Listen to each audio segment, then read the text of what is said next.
Hey all, Paymarine here with another attempt at coherent thought. Now, this one is actually going to be about kind of a lot of things, which is kind of how these things usually work. Initially, I wanted it to be kind of talking about this whole suppressor conversion controversy that has come up and everything that's come up with that. But along with that, I guess some topics that will just be brought up because of this whole conversion conversation controversy that's been going on is modeling for advantage and line of sight. So, how do we jump into this? So, I guess first thing, here we have the suppressor right in front of you here off their site. Um, and aesthetically, a lot of people are not exactly happy with this model. It just, to them, looks very awkward. And, like, again, I'm kind of in that same thing. Like, I think there could be more that can be done to this to be a little bit more pleasing to the eye. Then there's just some things with it, like they're supposed to be like a jump troop, but they have grab shoots. So why is it that Reavers don't have the fly keyword then? Because they have grab shoots, so why can't they fly and have a 12-inch movement and all this and that and stuff? So um, I don't know. I'm not really sure because obviously, as you can see here, the top portion of the model definitely looks to be on par with just the regular intercessor armor and not like the Gravis armor that the Inceptors are wearing, or the obviously the Gravis armored captains and such, and the aggressors and all that. But they do have kind of these bigger, uh, I don't know, feet things with the little skid whatever things on there, which is very similar to what the Inceptors have, except the Inceptors don't have these extra little grav shoots on their legs, or rather these grav fins. They do have like the little jetpacks that are on the back here, so I can flip this around. So this part here looks pretty much the same for the Inceptors, except they don't have these fins coming off the sides. So yeah, and then obviously then we have the regular backpack with like some extra added um, grav shoots on there. So yeah, and then you have like this huge belt that feeds ammunition into the extra large weapon. So like my kind of argument with it is like if the Inceptors need such huge jump packs because the Gravis armor is so much heavier, why is it not the same for these guys? Yes, they're not carrying the Gravis upper body portion, but they definitely have a fairly larger leg armor, as well as this giant autocannon thing. So, uh, in my mind, it's like they should have more of a jump pack style device of some kind. So that's part of the conversions we've started seeing is the simple things of adding different types of jump packs and jet packs and things to kind of better suit what I think people think narratively they should look like. Another big thing is also taking this belt away and doing a drum feed style ammunition, which is one that I'm going to be doing myself. I'm actually going to take this belt out. I've got some drums coming from what is it? Shoot, I can't think of the name now. I want to say it's Anvil Industries. I think are the ones I'm getting them from. But anyway, so I'm at least going to be replacing that. I've also seen some conversions where they've shortened this barrel and everything. I'm not too sure yet. I think I'm probably just going to keep the barrel the same length and just do the drum. And then the packs, honestly, I think myself, I'm not too sure yet. One thing is like I can either just throw a regular pack on them, but then you have like these extra grab shoots, which is kind of nice. But the thing is, the way this is integrated into this piece as one, I could. I'm thinking I might just take the belt off here, leave this here, as in like that's his replacement drum for like when this one that I have on there runs out. He does have a whole nother drum that he can reload with. So I think if anything, that's probably what I'm gonna do. So yeah, we'll see about that. Now another thing, I just want to point this out real quick. It's always confused me if someone has some insight into why this is or how this happens or what the point is. Is this right here? It's got the heavy or like the Devastator style uh, battlefield role marking, yet the data card and everything lists them as a fast attack choice. Now, for my purposes, I always put this symbol here as what their actual role is on the battlefield card. So my suppressors are actually going to have the fast attack symbol here, because even though this is a very large weapon and everything, they do have a 12-inch movement and fly, and they're in the battlefield role on the data card as fast attack. So, like I said, I don't know exactly why this is this way. I've seen that a few other times where they'll have a different symbol here on the shoulder than the actual battlefield role symbol that they're filling. Um, so I don't know why that is, or if they're just it's just a doesn't really matter type of thing on their end. But mine will definitely have the arrows going in the four diagonal directions here. So the X with the arrows on the ends, whatever you want to call it, for mine anyway. So yeah, so that I mean that's kind of the plan I have with mine. So now the controversy though is. For myself, I've got some more hero bases coming, which have some taller choices in there to use to put the models on, because I don't know why it just looks very awkward to be jumping through the air with this giant thing. And I wish there's a way that you could have modeled them or could pose them to where they're landed and shooting, because I feel like they're not going to be shooting those things through the air, even though some of the artwork and I guess some of the lore says that those grav shoots also act as stabilizer jets or something, so they can jump and fire. Because my whole thought was like, well, if they're firing, one, it's not going to be very accurate fire, and second, which obviously is indicated by it being a heavy weapon, so it's a -1 when they move. But the other thing being, like, they're the recoil on that thing has got to throw them back. Like you would think, even with those stabilizer jets, I guess. Yeah. So, anyway, that was kind of my thoughts on it. Like, I was like, I don't know. I think it'd be cool if they were like, like they had just landed and rooted their, feet solid into the ground, kind of like when they came out with that new Devastator kit and they added that new kind of ankle armor with the idea being that they're able to like lock down to get more stability when they start firing their heavy weapons. So I was kind of thinking that would be kind of a cool thing to do the same thing. But then the question being like, well, okay, obviously friendly games, pickup games, whatever, just between friends, you guys can decide ahead of time and talk, hey, is this okay if I play this model that should be on a flight stand technically, but I've modeled it on the base? And usually people will be like, okay, that's cool. But as I've shared on the Facebook page and as I'm going to pull up here in a second, I asked the question just because I was curious, just because what I'm going to get into in a second. But really, I was just curious, what is everybody's like? What is the major event like the tournaments? Las Vegas Open, Adepticon, Nova, just to name the three that I like, that just off the top of my head that I know. Anyway, here in the States, LVO is already done and over with, so I posed the question to Nova because that's the event that I'm going to be going to. So I definitely wanted to make sure before I started converting my own models and been like, get there and like, oh wait, you can't use them.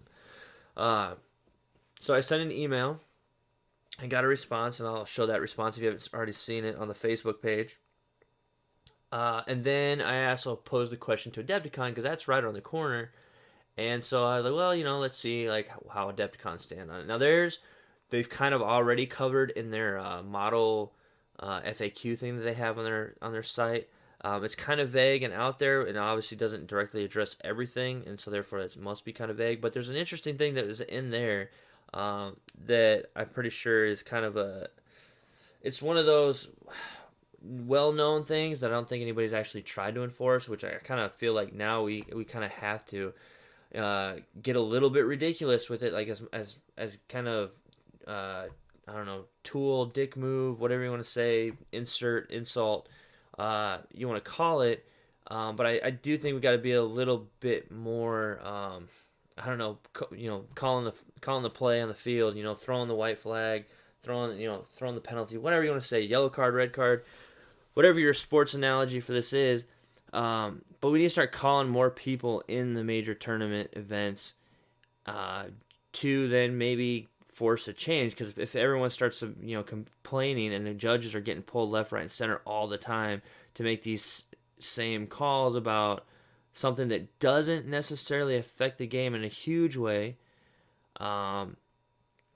then maybe they will be like, okay, this needs to have a change. And with these major events recently now being kind of highlighted by Games Workshop, and being like their big testing field, if you will, for these erratas, these FAQs, these chapter approved, like all these beta rules, like all this getting play tested and at these major events. So if something like this was to occur where, everybody's like, oh, like I'm calling out all these people for XYZ, then it starts to bring attention to it, and then it could force Games Workshop to make a more, I guess, hardened stance or public stance, if you will. They have to make a decision, come to a decision for everybody. So yeah. So let's, I guess I'll jump into the response I got from Nova. So, there we go. You can win a mystery box. Only 1 week left. So if you want to win a mystery box, sign up for their email at Games Workshop. I've already subscribed to their newsletter, so I never win these things. So anyway, all right, let's jump over here. So in response to my question I had sent, basically I had said, like, if I modify my suppressors because I think they look better on the ground as if they had just landed, it would alter their height. And while that does make them harder to target because of line of sight, it also reduces their line of sight. And I'll get into that and why I kind of have a problem with line of sight and the whole modeling for advantage myth, which isn't 100% a myth, but we'll get into that as well because it's one of those rules that suits the individual's needs when they want it to. So they sent the question to the leads for the 40K Grand Tournament. Here is a reply. Suppressors need to be modeled with their flight stand or standing on a base of equivalent height. Deliberately making them shorter won't be acceptable. Let me know if you have any additional questions. Marty Nova, Open Customer Service. So I posted this in a couple Facebook groups as well as on my Facebook page.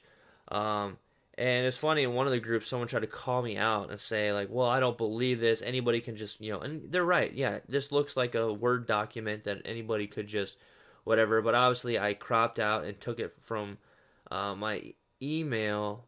But obviously, I didn't want to share, like, all my personal stuff on there, too. So that's why I cropped out the message. Like, because I don't see an email. I don't see anything. It's like, I could have just, screenshotted it and I guess went to Paint. Because I did this on my phone, though, so I don't have a Paint program there. I could have downloaded some kind of an app, I suppose, but and then just kind of like took a black paint marker or something on the app and crossed out the email. But still, that can all be faked as well. And so he was like, oh, I'm going to look into it. I'm going to email him. And he said he emailed him. And they're looking into these claims. Well, whatever. This is the direct email I got. If they make a change from then great, whatever. But, I mean, this is legit the email I got from Nova. So going further, I posed the same question to the Adepticon team, which then they responded. They just told me to refer to the model FAQ. More specifically, section or point 6 or whatever it was in there kind of goes more over kind of what I was asking. But they kind of left it at that. They didn't get too much into it. I'm not really sure why, or if if I did follow-up questions, maybe they would if I continued, but well, let's take a look at that. So here's the first. This is the FAQ, or the model policy rather. So they've got it's pretty long. This is just a screenshot of the first page, but you can find it on their website and download the PDF. As you see, it was version 1.1, and this was last updated December of 2018. So they have not updated it since December, and so suppressors have come out since then. But again, I feel like these are good enough rules that unless there's something major, they're not going to change or update. Let me go back. So this is number 6 right here, and I on the next page here, I have it actually kind of cropped out a little better, and we'll try to zoom in if I can. Yeah, there we go. All right, so 6 says the size and shape of all model bases must be appropriate for the given game system. So that right there is they're basically saying this was kind of a question and a conversation I had with somebody else. It's like, well, the model bases must be appropriate for that given game system, so that given unit is a 40 millimeter base. So as long as they're modeled on a 40 millimeter base, they are good. But then the question is, yes, that is the base they're supplied with, but that base also comes with a flight stand.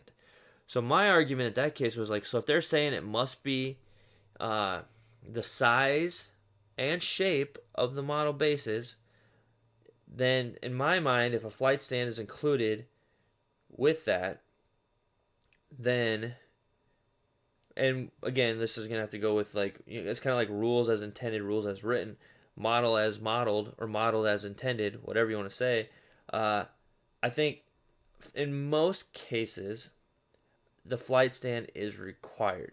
Now, what does that mean? Because we'll get into that with the towel and everything as well. But the reason I say this is because you look at these models and they're obviously not modeled in any way that can reasonably be made that they're like, oh yes, they're made that this is an optional accessory to the base, whereas they can be modeled just as fine or appropriately looking anyway, or what do you want to say, as standing on the ground as if they were flying, which is not the case in these. Like if you try to, without obviously doing some kind of conversion, you just take the flight stand away and try to sit them down, they look weird. They're not made in a way where they can stand. So then we have the towel. So we have the crisis suits. They come with flight stands, but as we all know, those kits obviously are made in a way where they can be modeled standing without the flight stand or with the flight stand. And if you've played Tower, if you have it, I'm just to let you know, those crisis suits, those flight stands, you put them on there, and they don't add much, if any, height. Like it's very negligible. I would find it hard that they even add any height to them at all. It's because I tried to do that with a few just to kind of give them a little bit of, I don't know, flavor, if you will. And it was really hard to even make it look like they're sitting there hovering because their feet are barely off the ground, that you kind of have to like almost bring the legs up into like a crouching position just to kind of give a more of a look of like, oh yeah, they actually are flying or hovering or coming down from dropping out of a ship or something.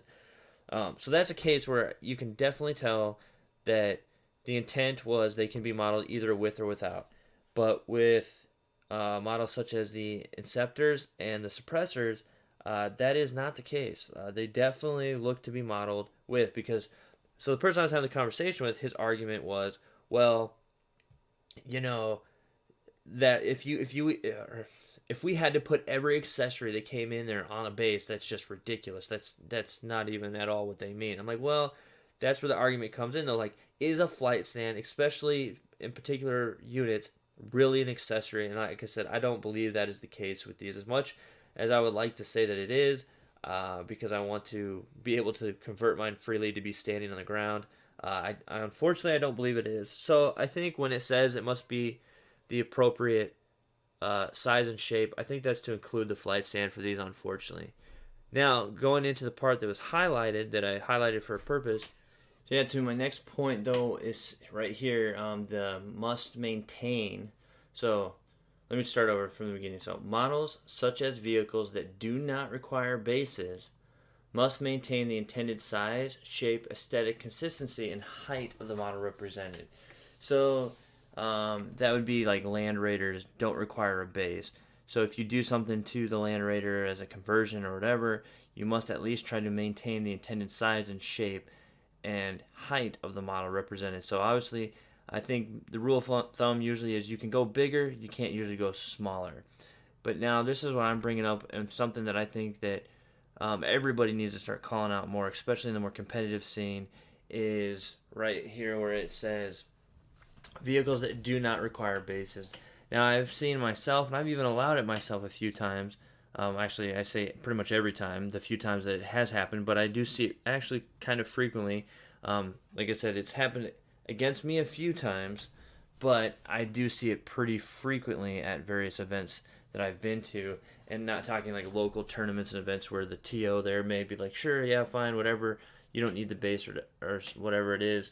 But I mean, I did see it at Nova and other places where things like wave serpents were probably the biggest, I guess, violator of this rule or calling or whatever you want to say. And then, I mean, you see it with like devilfish and other things, but I say like more of the times than not, it's for whatever reason, it just seemed to be the LR players that were bringing wave serpents did not have them on that hover fly base. I get it's the little spindle thing and it breaks and it's annoying and they're not best, and you can try to get alternative bases and stuff like that, but a lot of times it's just easier for them. Then they figure, well, it's not that much of a height difference. Well, I mean, it actually kind of with those it is a significant difference. I mean, that's a good inch or so at least just in height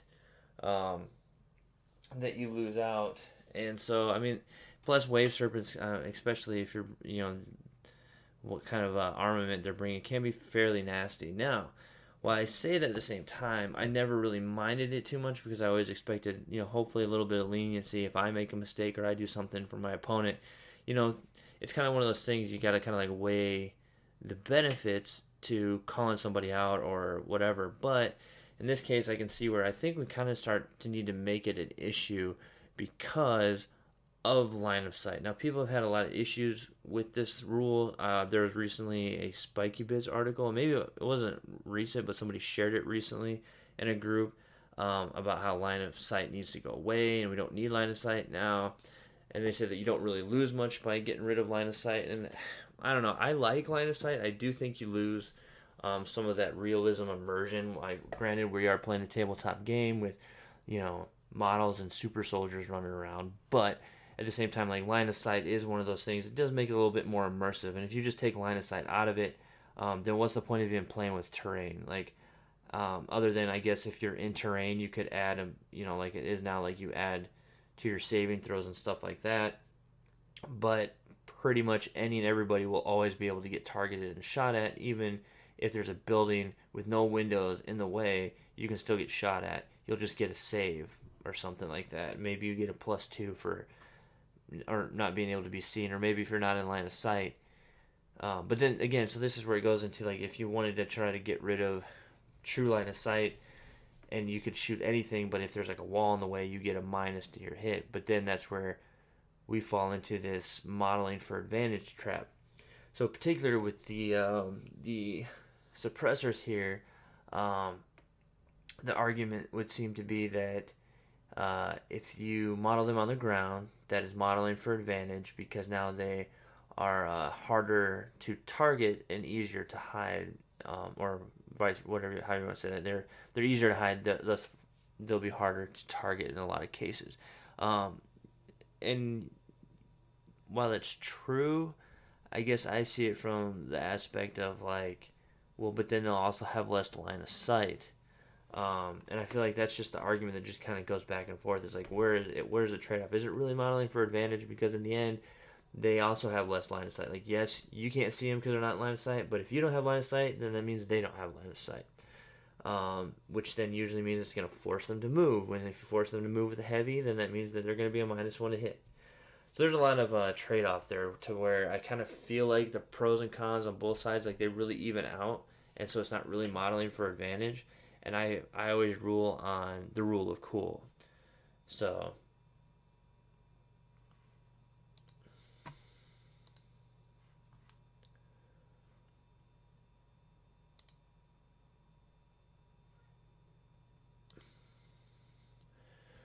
yeah, so I mean, coming up on the screen now is just some various pictures of some conversions that people have done, and it'll loop through a couple times as I'm talking here, but uh, there's a lot of I guess controversy with what is modeling for advantage and what is rule of cool, and is modeling for advantage really even a thing in 40k? Because like I said, with the wave serpent thing, I could say